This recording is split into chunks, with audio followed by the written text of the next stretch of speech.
Behind these walls are the most secretive government projects in the world. Hidden from their own citizens, these buildings conceal weapon programs, surveillance operations, and experiments that were never meant to come to light. Join me for today's video. I'm going to count down 15 of the most classified buildings in the world. Starting with number 15, ADX Florence. 2 hours south of Denver, in the high desert of Fremont County, Colorado, there's a building that almost nobody's ever seen the inside of. It sits behind 12 gun towers, razor wire, laser beam perimeter sensors, pressure pads buried in the ground, and of course, guard dogs.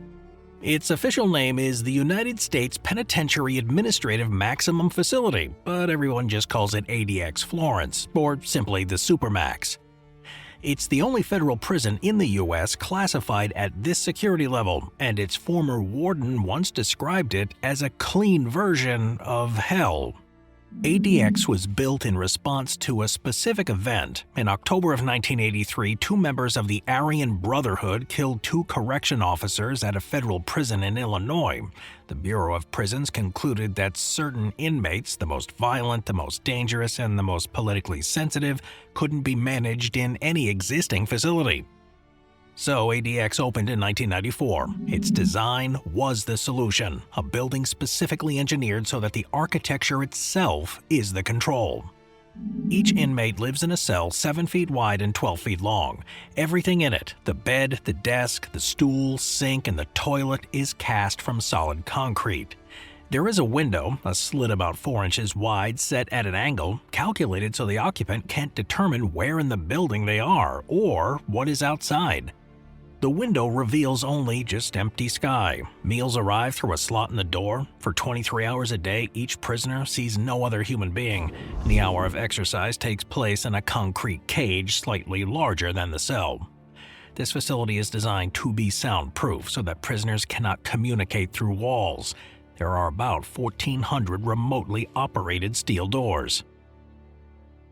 The population at ADX reads like a catalog of the most dangerous criminals in American history. Zacarias Moussaoui, convicted in connection with the September 11th attacks, Dzhokhar Tsarnaev, the Boston Marathon bomber, Terry Nichols, the Oklahoma City bombing co-conspirator, Ramzi Youssef, who masterminded the '93 World Trade Center bombing, Joaquin El Chapo Guzman, who had escaped from 2 Mexican prisons before finding himself at ADX, and former FBI agent Robert Hansen, who spied for Soviet intelligence for more than 20 years. The building has never had an escape, and the interior has almost never been photographed. A former inmate who spent a decade inside there described arriving as the bus drove into a sealed garage, the door closing behind it, and everything going pitch black. He said the experience was like entering the underworld, and several former wardens have said that for many prisoners, ADX is simply life after death. They just will never leave it. The building was designed with exactly that outcome in mind. Number 14. Wewelsburg Castle in Germany. In the village of Büren in North Rhine-Westphalia, there's a Renaissance castle built in the early 17th century as a summer residence for the Prince Bishops of Paderborn. It's triangular, the only triangular castle in Germany, with 3 round towers connected by massive stone walls sitting on a stone outcrop above the Alm Valley. In 1934, Heinrich Himmler signed a 100-year lease on it for a symbolic rent of 1 Reichsmark per year. Over the following decade, he spent more than 13 million Reichsmarks, turning it into the ideological and occult center of the SS. Himmler was obsessed with Germanic mythology, pagan ritual, and the idea that the SS could be reshaped into a new order of knights, a secular priesthood for a racial empire. Wewelsburg was his Camelot. He installed a round table in the dining hall and selected 12 senior SS officers as his knights, each assigned a chair and a personal coat of arms. Each room in the North Tower was dedicated to a figure from Germanic history or mythology. Himmler's own room was dedicated to King Heinrich I, founder of the First Germanic State, whom Himmler believed himself to be the spiritual reincarnation of. A separate room was kept empty, waiting to receive the Holy Grail when it was eventually found. The North Tower's lower chamber was converted into a crypt, a circular room with 12 stone pedestals around its walls, intended as a burial shrine for the most senior SS dead, with an eternal flame burning at the center. Directly above it in the Hall of Supreme Leaders, a massive black sun symbol was inlaid in the marble floor, which was a wheel of 12 radial lines and a symbol of Himmler had adopted from Teutonic rune traditions. The death's head rings belonged to the fallen SS officers. Eventually over 11,500 of them were stored in a chest in the castle to be buried there after victory. The concentration camp that supplied the labor for all this construction, Niederhagen, held approximately 4,000 prisoners. Around half of them died, and as the war ended, American forces approached in March of 1945. Himmler ordered the castle destroyed. His men blew up one of the towers with mines and set the rest on fire. They ran out of explosives before the North Tower fell, and American troops arrived 3 days later to find it still standing, its crypt and Hall of the Supreme Leader still intact. Today, Wewelsburg is a museum. The black sun is still on the floor, the crypt is still accessible, and the full documentation of what was performed in the ritual here has really never been established. Number 13. Granite Mountain Records Vault in Utah. In 1960, workers began blasting into the face of a granite mountain in Little Cottonwood Canyon, 20 miles south of Salt Lake City. The project took 5 years, and when it was finished, the Church of Jesus Christ of Latter-day Saints had created a facility unlike any other archive on Earth. 6 vault chambers connected by 3 tunnels and 4 cross tunnels, carved 700 feet into solid rock, sealed by entrance doors weighing between 9 and 14 tons. These doors were certified to withstand a nuclear blast, and inside there, the temperature and humidity are controlled to preservation standards. The facility also has its own reservoir of about 33,000 gallons of natural spring water, and no public tours have been offered since the 1960s. And of course, no photography is allowed in there. The Granite Mountain Records Vault exists because of a theological requirement. In the Church of Jesus Christ of Latter-day Saints, living members perform proxy baptism ceremonies on behalf of ancestors who died before they could be baptized. For this to be possible, the identity of those ancestors must be established, which requires genealogical records. Beginning in the late 1930s, church-funded teams began microfilming genealogical records from the archives, libraries, churches, and even government registries in countries around the world. By the time the vault was completed in 1965, they already had more than 100,000 rolls of microfilm. Today, the collection stands at about 2.4 million rolls, representing 35 billion images. The church claims to hold genealogical records for more than 12 billion deceased individuals, a number that is several times the current living population of the planet. By 2014, the archive was 32 times the size of the U.S. Library of Congress. Now, the contents in there go far beyond family history records. The vault has handwritten temple books dating back from the 19th century, church financial records, scriptural texts in every language they've been published in, and minutes from meetings of the church's most senior leadership. What else might be stored there, like artifacts, documents of historical or theological significance, has really never been officially disclosed. The church is explicit that the vault is not secret, merely secure.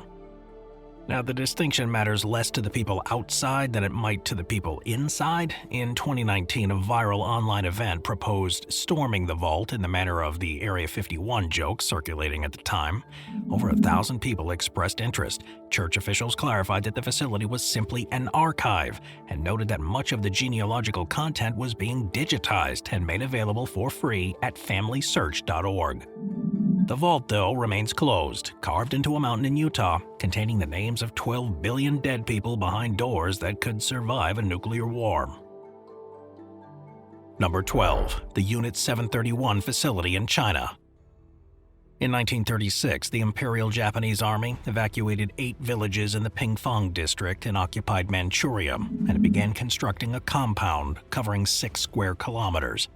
More than 150 buildings here were built: laboratories, operating theaters, holding cells, incinerators, a power plant, and even a railway with barracks.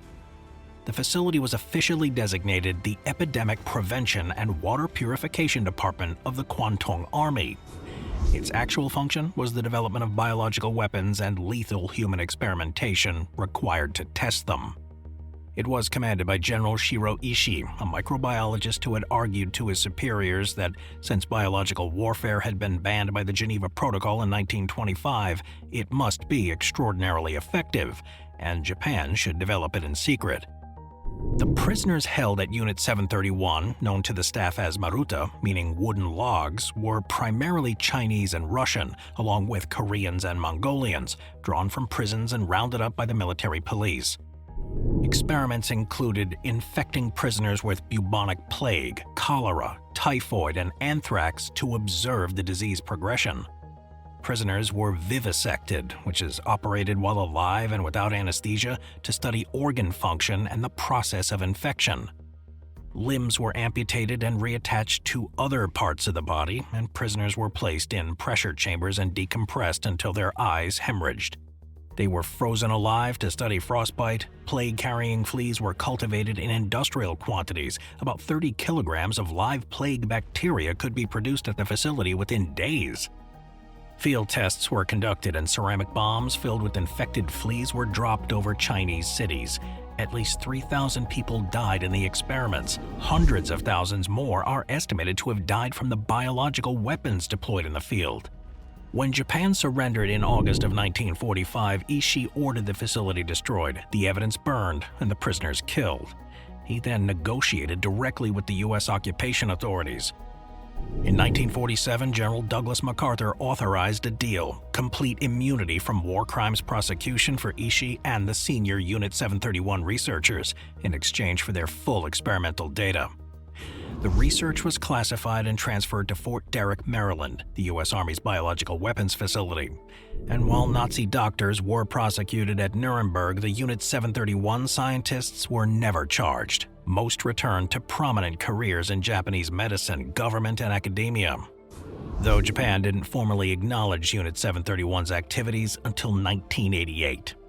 The partial remains of this facility in Harbin are now a museum, and much of the documentation held by the U.S. government remained classified for decades, and it still hasn't yet been fully released. Number 11. Kapustin Yar, Russia.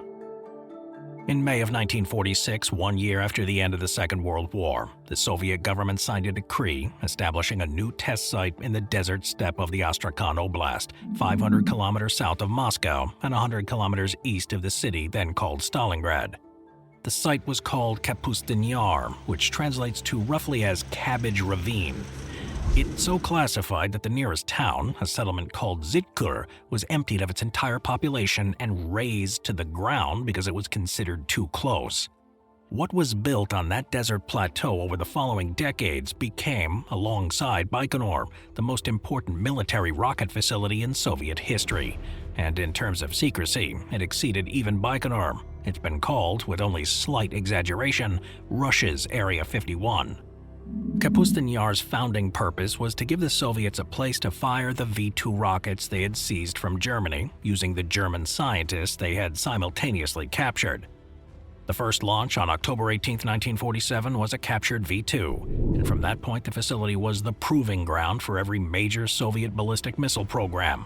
The R-1, 2, the R-5, and R-12, the intercontinental cruise missile Buria.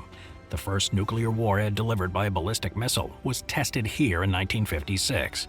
At least 11 nuclear explosions were conducted at or from this site during the Cold War. U-2 spy planes that overflew the complex in the late 50s reported 4 ballistic launch sites, 14 launch pads, 3 runways, a radar tracking complex, and numerous buildings whose purpose couldn't be identified. On June 19, 1948, 11 months after the Roswell incident in New Mexico, radar operators at Kapustin Yar detected an unidentified object moving over the base. Soviet accounts, which filtered into Western intelligence files through defectors and KGB archives after Soviet collapse, describe a MiG fighter scramble to intercept a silver cigar-shaped craft. The accounts claim the pilot fired on it and that both aircraft went down and the wreckage was recovered and transported to an underground facility. The Soviet government classified all the accounts of the incident, and the KGB subsequently opened a dedicated file on UFO phenomena, known informally as the Blue File, and that remained active until 1991 and became, by some accounts, the most extensive government UFO research program ever conducted. Whether there was wreckage, whether there was a craft, and what exactly was recovered hasn't been established. What is certain, though, is that Kapustin Yar remains an active military facility in 2025, and that over 24,000 missile and rocket launches have been conducted from it. This site has a reputation for strangeness that its own government has never adequately explained. Number 10. Porton Down, England. There's a Ministry of Defense site in the Wiltshire countryside set back from the public roads and surrounded by security fencing that's been doing work the British government doesn't like to discuss in detail since 1916. It's called the Defense Science and Technology Laboratory, Porton Down. Its official current description, Chemical and Biological Defense Research, is accurate, but it represents a considerable narrowing of what Porton Down has been at various points in its 100-year history. Porton Down was founded during the First World War to develop offensive chemical weapons. By the end of that war, it was the central facility for British mustard gas production and testing. During the 1930s, British and Indian Army soldiers were used as subjects in trials testing the effects of mustard gas exposure.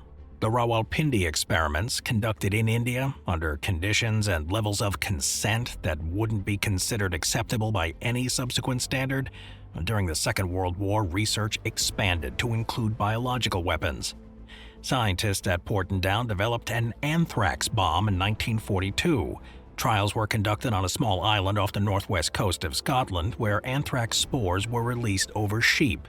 The island remained dangerously contaminated for more than 40 years and wasn't declared safe until 1990. After the war, Allied forces discovered that Germans had developed a class of weapons that British scientists hadn't anticipated: organophosphate nerve agents like sarin. Porton Down immediately began studying them. Between 1951 and 1989, more than 20,000 British servicemen took part in trials at the facility. They were not, in most cases, told what they were being tested on. Standard recruitment language described the experiments as research into the common cold. On May 6, 1953, a 20-year-old Royal Air Force engineer named Ronald Madison participated in a sarin exposure trial. A small quantity of sarin was dripped onto his forearm through 2 layers of cloth. He died within 45 minutes. The original inquest was held in private on national security grounds and returned a verdict of misadventure. When the inquest was reopened in 2004, following sustained pressure from Madison's family and the surviving participants, it returned a verdict of unlawful killing. He is the only officially recorded death resulting from human trials at Porton Down, though more than 24 other deaths from the same period are still disputed. VX nerve agent was developed at Porton Down in 1952. A pilot production facility at a separate site in Cornwall produced about 20 tons of sarin between 1954 and 56. The British government's offensive chemical weapons program was wound down in the late 1950s in favor of a nuclear deterrent, though defensive research, testing protective equipment, developing antidotes, and studying how agents spread continued there. In April 2018, Porton Down was the facility that identified the substance used in the poisoning of former Russian intelligence officer Sergei Skripal and his daughter in Salisbury, 12 miles away. The scientists there identified it as a Novichok nerve agent, and the work is ongoing. Porton Down remains the only facility in the UK licensed to store, handle, and dispose of old chemical weapons. But what's never been fully established here is the total scope of what was done to servicemen who participated in the trials during the Cold War. Operation Antler, the police investigation that ran from 1999 to 2006, reviewed the deaths of the veterans who believed their health had been permanently damaged. The government conceded compensation in a small number of cases. The full records of what took place between 45 and 89 at Porton Down are still classified. A 2007 settlement with veterans who brought a group action provided some financial redress, but no full disclosure of what they had been exposed to, when, or in what quantities. The building that conducted these experiments is still standing, and the research has not stopped. Just the classification level hasn't changed. Number 9. Pine Gap, Australia. About 18 kilometers south of Alice Springs, in the Red Desert of Australia's Northern Territory, there's a facility surrounded by security fencing.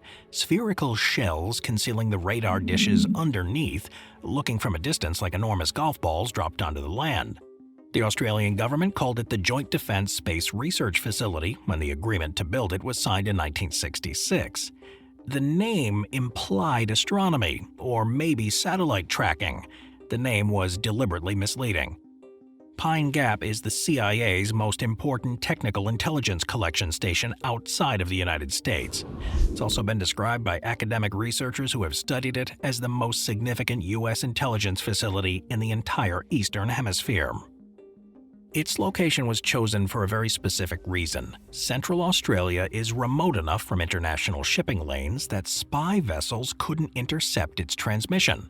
From this position in the Southern Hemisphere, the geosynchronous satellites it controls can monitor a third of the globe's surface: China, North Korea, the Asia regions of Russia, the Middle East, and the Indian Ocean. For years, the Australian government acknowledged the facility's existence, but they refused to describe what it actually did. The official line? That it supported arms control verification and monitored missile developments. That was a partial truth that omitted the full scope. The real picture came into focus through a series of disclosures over several decades. In 1980, an academic named Desmond Ball published a detailed analysis revealing it as signals intelligence. And in 2013, documents released by NSA whistleblower Edward Snowden confirmed it as part of the global X-Keyscore surveillance program, collecting and analyzing telephone calls, emails, and internet communications across the region. Snowden's documents also revealed that Pine Gap plays a key role in geolocating targets for U.S. military operations, including drone strikes, which is a function confirmed by a classified NSA site profile. The facility, though, is jointly staffed by Australian and American personnel, with the chief of the facility being an American, typically from the CIA or NSA. The two nations maintain separate cryptology rooms, each barred to the other's staff. A morning meeting of the Joint Reconnaissance Schedule Committee determines what the facility's satellites will monitor for the next 24 hours. Those 38 domes visible from surrounding roads protect dishes that intercept communications from commercial satellites, military signals, missile telemetry, and mobile phone traffic. In 1975, Australian Prime Minister Whitlam threatened to close Pine Gap, partly because he had not been fully informed of its functions, and partly on sovereignty grounds. He was removed from office by the Governor-General shortly afterward. The political scientist Christopher Boyce, subsequently convicted of espionage for the Soviet Union, later claimed the CIA had played a role in Whitlam's removal. The claim has really never been verified, and the facility was unaffected. Because geolocation data from Pine Gap feeds directly into U.S. drone and airstrike programs, strikes in Afghanistan, Iraq, and elsewhere have been conducted using intelligence generated in a building in the Australian outback. Former Australian Signals Directorate Deputy Rachel Noble confirmed in a 2024 podcast that the Australians and the Americans work side by side at the facility. She didn't specify what they were working on together, and the facility has been expanding since 2021, with new dome construction visible from the civilian roads. The cover story has changed several times, but the building keeps growing. Number 8. Compound 19, Sverdlovsk, Russia. On the morning of April 2, 1979, a technician at a Soviet military facility on the southern edge of the city of Sverdlovsk removed a clogged exhaust filter from a drying unit, left a note indicating it needed to be replaced, and went off shift. The note was not passed on. When the next shift started the equipment back up, the filter was still missing. For several hours, aerosol containing weaponized anthrax vented unfiltered into the open air above the facility. A snow northerly wind carried the plume southeast across the city. Over the following weeks, at least 68 people died. The actual number is believed to be much higher and has never been established. This facility was called Compound 19, and its existence was secret because the Soviet Union had signed the Biological Weapons Convention in 1975, which prohibited exactly the kind of production activity taking place there. The Soviet government's response was immediate, coordinated, and false. Officials declared that the deaths were caused by gastrointestinal anthrax contracted through tainted black market meat. Medical teams were deployed, buildings were hosed down with chlorine solution under the cover of darkness, and the death certificates were altered or, in some cases, confiscated. Autopsies were conducted on the victims and the results classified. The pathological findings, mediastinal hemorrhage, pulmonary damage characteristic of inhaled anthrax, were suppressed. A visiting team from the World Health Organization was shown only what the authorities wished them to see, and several Western scientists initially found the contaminated meat explanation plausible. Compound 19 was part of a huge parallel biological weapons program that continued despite the convention. The anthrax strain it was producing, anthrax 836, was the most lethal in the Soviet arsenal, selected for deployment in warheads on ballistic missiles targeted at American cities. The production line there ran around the clock, 3 shifts, manufacturing weaponized dry anthrax powder on an industrial scale, and none of this was known to the outside world at the time. In 1992, President Boris Yeltsin, who had been the Communist Party chief in Sverdlovsk at the time of the leak, acknowledged that the KGB had confirmed the military cause. A Harvard-led scientist team was permitted access there in 1992 and published their findings in 1994. The geographic pattern of deaths, aligned with wind direction from Compound 19, was consistent only with an airborne release. The facility is believed to have resumed operations after the leak, and reports from subsequent decades suggest the work moved underground, and by some accounts it never stopped. The anthrax that drifted over Sverdlovsk on April 2, 1979 killed people within days. Their families were told it was bad meat. The doctors who performed the autopsies were ordered to alter the death certificates. The KGB retrieved the medical records, and it took 13 years, the collapse of a superpower, and a presidential admission before the truth was confirmed. The buildings at Compound 19, though, are still there, and Russia has not allowed international inspection of it yet. If you're enjoying the video, please drop a like and a comment down below. It really does help the channel out. Moving on to number 7, the Dulce Base in New Mexico. Dulce is a small town of roughly 3,000 people in the high desert of northern New Mexico, a place with no traffic lights and a single casino hotel. But it does not, on the surface, suggest itself as the location of one of the most classified facilities on the planet. But the surface isn't the part that people who study Dulce are interested in. According to claims that have circulated since the early 1980s, there's a 7-story underground compound beneath Archuleta Mesa, the flat-top mountain that dominates the area, where experiments are conducted that the U.S. government doesn't wish the public to know about. The origin of the Dulce Base story traces back to 1979, when Paul Benowitz, an Albuquerque physicist and businessman, began picking up electronic signals near the mesa that he couldn't identify. He became convinced they were emanating from underground, so he contacted military authorities, and what happened next was confirmed decades later through declassified documents. The Air Force Office of Special Investigations, aware that Benowitz was inadvertently intercepting genuinely classified signals. An agent named Richard Doty fed Benowitz increasingly elaborate false information about the underground bases, about alien occupants, and government programs, designed to discredit him and steer him away from the classified material he actually found.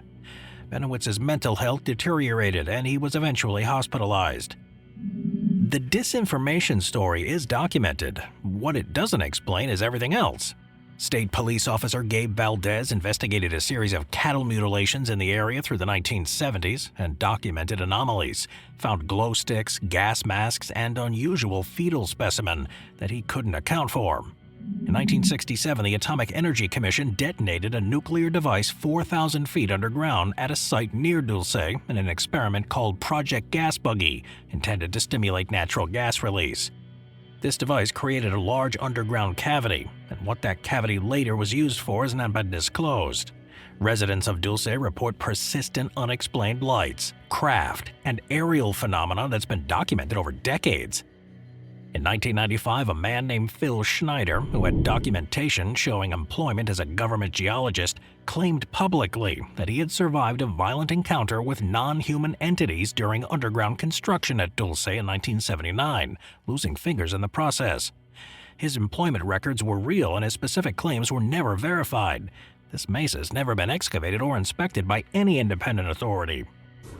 What makes this place genuinely unusable, though, is the combination of documented facts around it. The nuclear detonation is documented. The Air Force disinformation campaign against Benowitz is documented. The cattle mutilation investigation by a serving law enforcement officer is documented too, and the electronic signals that Benowitz intercepted, however misunderstood their source, were real signals from a classified installation.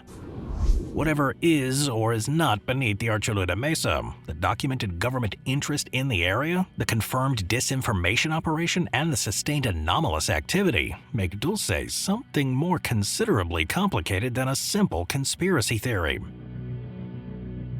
Number 6. Plum Island Animal Disease Center in New York. 3 miles off the northeastern tip of Long Island, in the waters of Plum Island Sound, there's an 840-acre island that the general public has not been permitted to set foot on since 1954. It's called Plum Island, and from '54 until 2012 it housed the United States Department of Agriculture's primary facility for research into dangerous animal diseases. The building complex at the center, gray, utilitarian, surrounded by fencing and accessed only by a government ferry that runs from Orient Point, became one of the most controversial research facilities in America, not because of what it was confirmed to be taking place there, but because of what was alleged, what was inferred, and what the government declined to explain. Plum Island was established specifically to study foot and mouth disease, one of the most economically destructive livestock diseases in the world.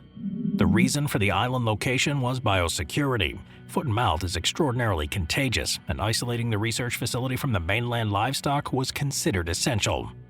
In 1999, a safety lapse allowed mosquitoes to escape the facility and reach the mainland, and that same year, West Nile virus appeared in the U.S. for the first time in New York, less than 200 kilometers from Plum Island. The connection was noted, investigated, and officially dismissed, and critics didn't find the dismissal convincing. The more persistently troubling allegation concerns Lyme disease. The illness was first clinically identified and named in the town of Old Lyme, Connecticut in 1975, about 12 miles from Plum Island. The causative agent, the bacteria, is transmitted by ticks, and declassified records after the Second World War confirmed that the U.S. military had conducted research into tick-borne diseases at various facilities. A researcher named Willy Bergdorfer, after whom Lyme bacterium is named, worked on a tick-borne pathogen at a government facility in Montana and acknowledged in the years before his death that there had been classified work involving weaponized ticks. Whether Plum Island was involved in any of this and whether there's a causal connection between its research activities and the emergence of Lyme disease in the precise area adjacent to it hasn't been established. The relevant records either haven't been fully released. In 2012, though, the Department of Homeland Security announced that Plum Island would be replaced by a new National Bio-Agro-Defense facility in Kansas. The island and its buildings were offered for sale. The buildings were not demolished and the records remain classified. The deer tick population along the northeastern coast of the U.S., their precise geography downwind and downstream from Plum Island, is among the highest anywhere.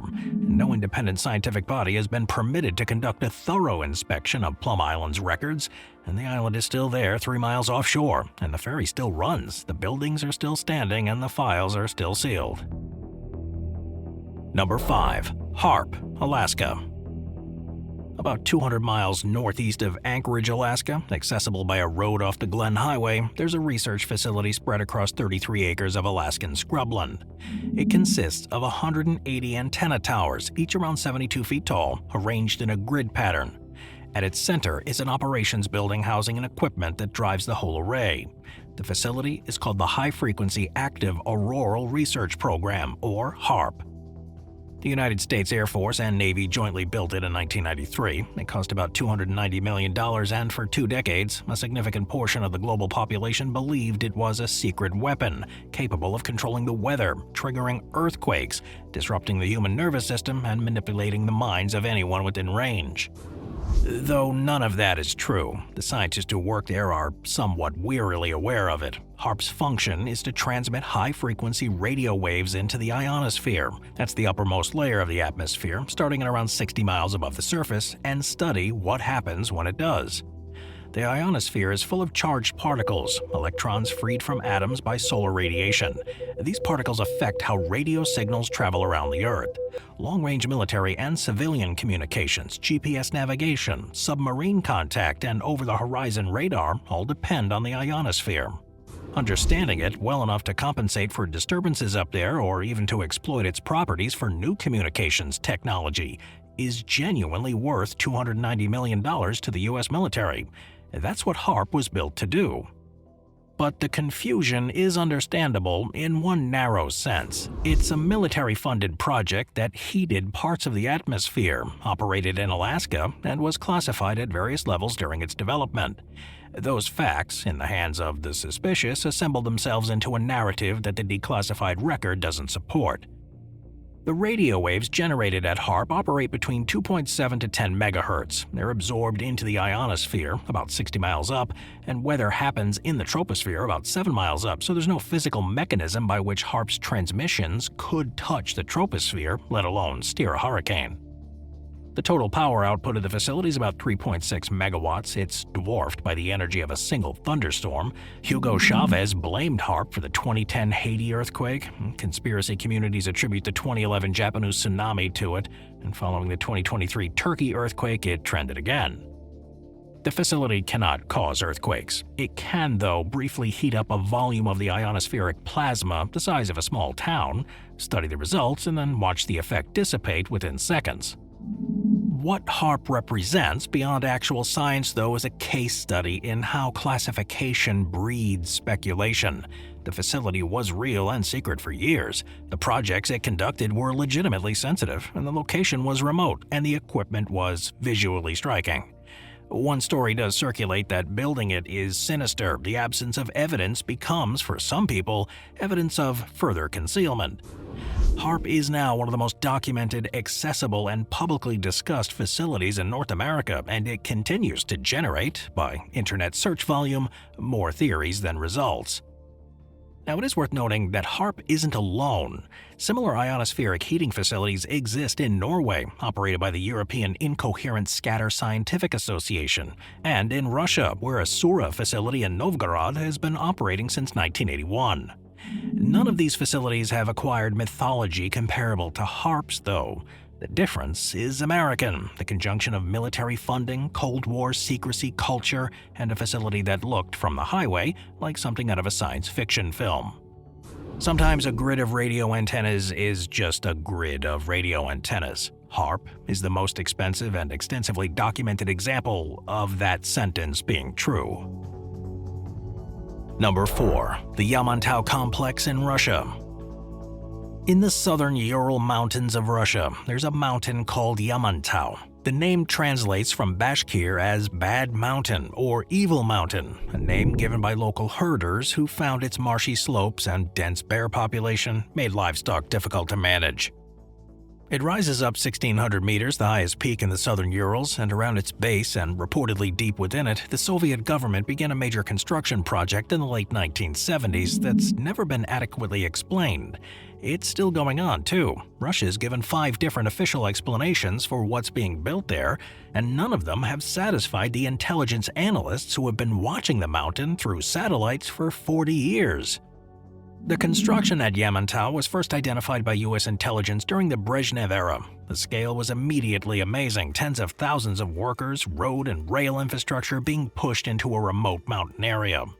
A closed city was built to house the workforce, initially called Beloretsk 15 and Beloretsk 16, later renamed Mezgorai, with a permanent population of around 16,000. The city had its own checkpoints, and the work continued through the 1990s. Not only continued, but accelerated during the period when Russia was telling Western creditors it had no money to pay its teachers and doctors.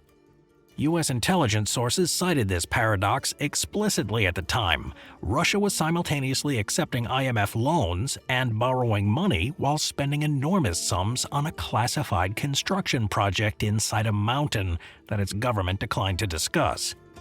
When pressed by American officials, Russia's responses shifted. The facility was a mining site, then it was a repository for national treasures, then it was a food storage depot, then it was a nuclear war survival bunker for government leadership. The Russian Defense Ministry's response in 1996 was more direct. The ministry stated that it doesn't discuss facilities built in the interests of Russian security. Well, a 1997 U.S. congressional finding specifically named Yamantau as an example of Russian deception and denial policy.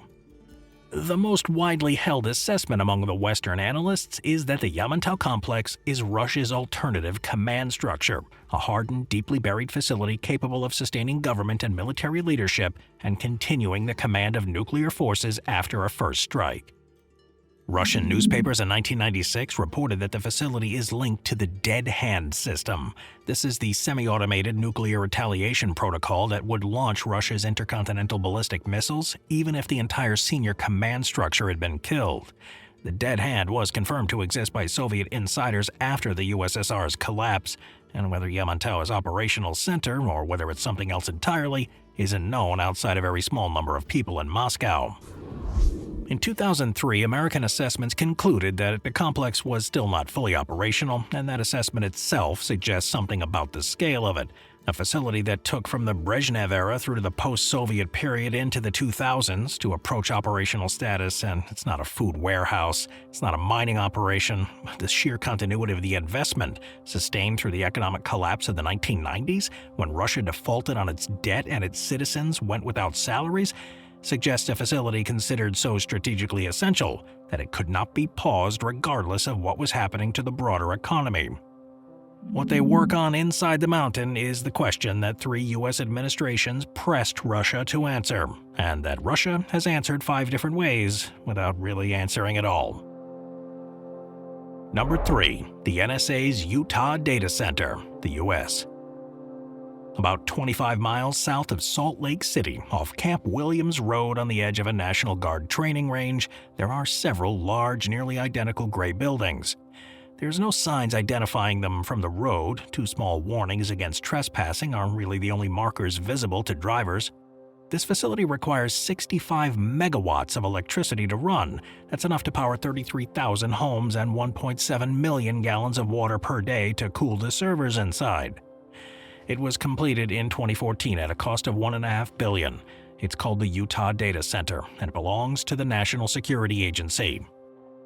The NSA chose Bluffdale over 37 other candidate sites for reasons that the agency made explicit: cheap electricity, available land, and a local population of former Mormon missionaries with foreign language skills who could be recruited to translate intercepted communications. When the NSA referred to the project internally, they called it the Massive Data Repository. When it was renamed, the internal explanation was that the previous name sounded too creepy, and then it was renamed the Mission Data Repository. Well, the mission is data, the collection, storage, and analysis of digital communications on a scale that had not been previously possible. What the facility actually does was partly confirmed and partly inferred before the Snowden disclosures, and confirmed more specifically after them. The former NSA technical director William Binney had already alleged in an August 2012 documentary that the Utah Center was designed to store domestic communications, emails, phone calls, internet searches, collected without warrants as part of a surveillance program that had been reoriented after September 11th to target American citizens as well as foreign actors. Binney resigned from the NSA in 2001 over his objections to this expansion. His account was dismissed by the agency until June of 2013, when documents leaked by the former NSA contractor Edward Snowden confirmed the existence of PRISM and related collection programs that fed into facilities like the one at Bluffdale. The Snowden documents revealed that the Utah facility was part of an infrastructure designed to collect, store, and enable the searching of what the NSA described in internal documents as all forms of communication, including complete contents of emails, telephone calls, internet searches, credit card transactions, travel records, and other digital traces. Snowden himself confirmed that the facility's internal name had been the Massive Data Repository, and that the name had been specifically motivated by concern about how the original name would sound if disclosed. While the actual storage capacity here is classified, estimates by outside analysts and cryptologists have suggested figures ranging from the exabyte scale to what would amount to virtually the entire internet's worth of data. The facility's on-site supercomputer, called Cascade, is capable of 100,000 trillion calculations per second, and the NSA has confirmed that the capacity here is classified and hasn't addressed any estimates. The legal authority under which the data stored in these facilities was collected remains disputed. Court challenges to the programs have produced conflicting rulings, congressional oversight has been acknowledged to be incomplete, and several members of the committees responsible for overseeing the NSA have stated publicly that they were not fully informed of what was happening. The buildings in Bluffdale, though, have no name visible from the road. The sign at the entrance says Military Reservation. This facility processes in any given hour more information about more people than any government archive in history. The supercomputer hums in the desert and the water runs through the cooling towers at 1.7 million gallons a day, and the servers store whatever they store, and the legal framework governing it all remains largely a matter of ongoing dispute. But the big detail that unsettles most people once they understand the facility's function isn't the scale, it's the permanence of it. Data centers designed for conventional business purposes archive information that will eventually become irrelevant and be deleted. The Utah data center was not built with deletion in mind.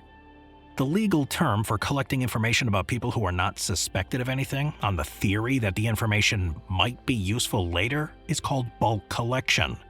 The question of whether bulk collection of the communications of American citizens is compatible with the Fourth Amendment has been litigated repeatedly and answered inconsistently. The storage capacity in Bluffdale grows. Regardless of how the courts rule, the facility was expanded in 2019 and the NSA broke ground on a second data center at Fort Meade, the same year the Utah facility opened. The architecture of mass surveillance, once built, doesn't generally become smaller. Number 2. Fort Detrick in Maryland. In the spring of 1943, the United States Army quietly took over a small airfield in Frederick, Maryland, about 50 miles northwest of Washington, and began converting it into something the American public wouldn't learn about for 3 years. Camp Detrick, later renamed Fort Detrick, became the central facility for the United States Biological Weapons Program. It was, from 1943 to 1969, the primary site at which the most dangerous pathogens known to science were grown, weaponized, and prepared for potential deployment. Anthrax, botulinum toxin, plague, tularemia, Q fever, brucellosis.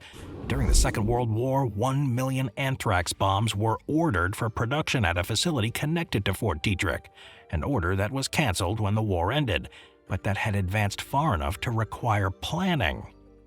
2 workers at the facility died from anthrax exposure in the 1950s. Another died in 1964 from viral encephalitis. The building on the site, known to the locals as the Anthrax Tower, was used through that decade to test fermentation processes for growing bacterial agents. The information gained here in that building was later applied to the pharmaceutical industry's developments of antibiotics, a dual-use legacy that is characteristic of Fort Detrick's complicated history. In 1969, President Nixon unilaterally ended the U.S. offensive biological weapons program and ordered all stockpiles destroyed. The U.S. signed the Biological Weapons Convention in 1975 and the offensive program was declared over. What happened at Fort Detrick before 1969 was not fully public for decades, and what happened there after 1969 is not fully public now. The facility now houses U.S. AMRID, the U.S. Army Medical Research Institute of Infectious Diseases, which maintains some of the most dangerous pathogens on Earth. The nature of the line between defensive research and offensive capability in biological science is one that the scientific community has debated continuously, because the knowledge required to defend against a pathogen is largely the same knowledge required to weaponize it. The most direct evidence that the boundary at Fort Detrick may have been porous came in September and October of 2001, when anthrax-laced letters were mailed to U.S. Senate offices and several news organizations. 5 people died, 17 were infected, and the letters contained finely milled, highly refined anthrax spores of the AIM strain, the same strain first researched at U.S. AMRID Fort Detrick and subsequently distributed to 16 research labs. The FBI's 7-year investigation, codenamed Amerithrax, ultimately identified as the perpetrator a Fort Detrick anthrax researcher named Bruce Ivins, who had worked at the facility for 18 years. Ivins died of an acetaminophen overdose in July of 2008, 2 days before the FBI had planned to arrest him. The Justice Department declared him the sole perpetrator and closed the case. Fort Detrick remains operational. U.S. AMRID continues to study Ebola, smallpox, anthrax, and other pathogens classified as biologic agents and the most dangerous substances on Earth in facilities that have been upgraded significantly since 2001. The full scope, though, of what was done at Fort Detrick between 43 and 69 has not been disclosed. The investigation into who made and sent the 2001 anthrax letters has been closed by the government, and it remains disputed by the scientists who study it. Number 1. Area 51 in Nevada. In April 1955, a CIA officer named Richard Bissell flew over the dry bed of Groom Lake in a light aircraft, looked down at the flat salt pan in the Nevada desert, and decided that he had found what he was looking for. He needed a place to test a spy plane that could fly higher than any aircraft ever built, high enough to overfly Soviet territory and photograph military installations in complete safety. The Soviet Air Force's highest flying interceptors topped out at around 45,000 feet. The U-2 spy plane would operate at 70,000. The place needed to be remote enough that the plane could fly test missions without being observed from the ground. It needed a long, flat runway. It needed to be accessible but isolated. Groom Lake, 83 miles north-northwest of Las Vegas, surrounded by mountains, connected to the outside world by a single road, was ideal. Bissell's team called it Paradise Ranch to make it sound more appealing to the engineers who would have to live there. It appeared on the Atomic Energy Commission maps as Area 51, and construction began within weeks. Between 1955 and the early 1990s, the U.S. government officially denied that the site existed. Officials denied it in congressional hearings, they denied it in court proceedings brought by employers who claimed their health had been damaged by toxic waste disposal on the site. Presidential executive orders exempted the facility from environmental disclosure requirements. Pilots who flew out of Area 51 were debriefed under secrecy protocols that forbade them from discussing their flights even with their family members. Workers were flown in and out daily on an unmarked airline, Boeing 737s registered to a shell company, from a classified terminal at a Las Vegas McCarran airport. But what was actually being done at Area 51 across the 4 decades is now, in large part, known. The U-2 flew spy missions over the Soviet Union from 56 until 60, when pilot Francis Gary Powers was shot down and the program became public. The U-2's successor, the A-12 Oxcart, which could fly at Mach 3.2 at 90,000 feet, was developed and tested at Groom Lake through the early 1960s. The A-12 led directly to the SR-71 Blackbird, the fastest jet aircraft ever built, which was also first flown at Area 51. The F-117 Nighthawk, the world's first operational stealth craft, was developed and tested there too in the late 70s and early 80s. Under a program called Have Donut, the U.S. Air Force obtained a Soviet MiG-21 fighter, acquired when an Iraqi pilot defected to Israel, and flew them at Area 51 to understand their performance. Similar programs involved MiG-17s and MiG-23s, and the CIA declassified its history of the U-2 and A-12 programs in 2013, and that was the first official acknowledgement that the facility at Groom Lake existed at all. Now, the UFO mythology attached to Area 51 was, in the CIA's own assessment, partially useful. U-2 test flights that 60,000 feet happened during the late 1950s generated a significant increase in UFO reports across the American Southwest. Commercial aircraft of the era flew at around 20,000 feet, and no other aircraft operated above 40,000. Pilots and civilians who spotted the U-2 at altitude, catching sunlight at dusk or dawn, described a bright, fast-moving object at an altitude they didn't believe an aircraft could reach. When the Air Force investigated UFO reports, as it was obliged to do under Project Blue Book, it could not disclose what was actually being seen without revealing the U-2's existence. So their official response was therefore often evasive or implausible, which fed suspicion rather than dispelling it. The pattern established in those early years of UFO reports, classified test facilities being met with unsatisfying official denials, created a template that would persist for decades. But what remains at Area 51 is not fully known. The facility is confirmed to be actively used by the Air Force for testing experimental aircraft. The workforce is estimated at around 1,500 personnel flown in daily from Vegas. The perimeter is patrolled by armed contractors who are authorized to use lethal force.